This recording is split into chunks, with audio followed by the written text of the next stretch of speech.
فاسألوا أهل الذكر إن كنتم لا تعلمون۔ السلام علیکم ورحمۃ اللہ وبرکاتہ۔ محترم سامعین اور ناظرین، آج ایک اہم مسئلہ لے کر ہم حاضر ہوئے ہیں۔ مسئلہ یہ ہے کہ وتر کی نماز کے اندر کون سی صورتیں پڑھنا مسنون ہے۔ حدیث پاک کے اندر حضرت عائشہ رضی اللہ تعالی عنہ سے مروی ہے، وہ فرماتی ہیں کہ اللہ کے رسول صلی اللہ علیہ وسلم کا یہ معمول تھا کہ وتر کی پہلی رکعت کے اندر سورہ اعلیٰ یعنی سبح اسم ربک الاعلیٰ، دوسری رکعت کے اندر سورہ کافرون یعنی قل یا ایھا الکافرون، اور تیسری رکعت کے اندر سورہ اخلاص یعنی قل ھو اللہ احد پڑھا کرتے تھے۔ آپ علیہ السلام سے تینوں صورتیں جو ہے پڑھنا ثابت ہیں، اس لیے اس کا پڑھنا مسنون اور مستحب ہے، لیکن آپ علیہ السلام نے اس کے اوپر پابندی نہیں فرمائی۔ اس لیے نہیں فرمائی تاکہ لوگ اس کو واجب نہ سمجھ لیں اور دوسری صورتوں کو چھوڑنا لازم نہ آئے، کیونکہ ایک دوسری روایت کے اندر نبی کریم صلی اللہ علیہ وسلم سے دوسری بھی صورتیں پڑھنا ثابت ہے۔ جس صحابی نے آپ علیہ السلام کو وتر کے اندر جو صورتیں پڑھتے دیکھا اور آپ کا جو معمول دیکھا، اس صحابی نے وہ عمل آپ علیہ السلام کا نقل کر دیا۔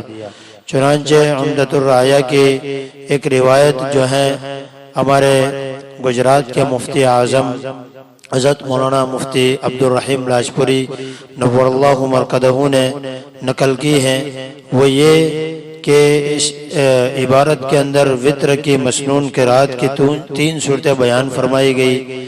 سب سے پہلی صورت جو ہے جس کے اندر آپ علیہ السلام نے پہلی رکعت کے اندر سورہ تکاثر یعنی الہاکم التکاثر، دوسری رکعت کے اندر سورہ عصر جس کو ہم کہتے ہیں والعصر جو ہے، اور تیسری رکعت کے اندر قل یا ایھا الکافرون تلاوت فرمائی۔ یہ پہلی صورت بیان کی ہے۔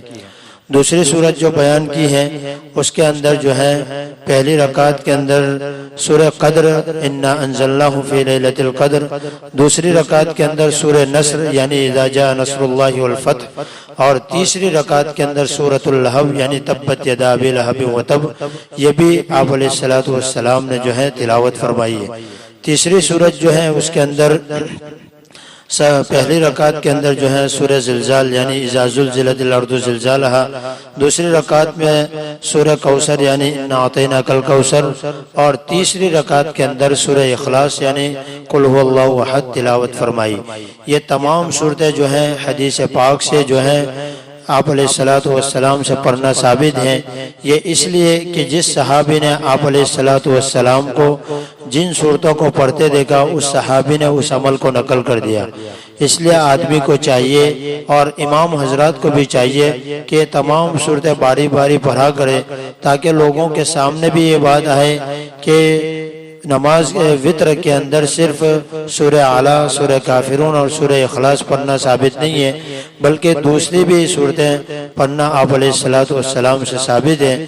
یہی وجہ ہے کہ آپ علیہ السلام نے صرف ان تین صورتوں کے اوپر یعنی سورہ اعلیٰ، سورہ کافرون اور سورہ اخلاص کے اوپر پابندی نہیں فرمائی۔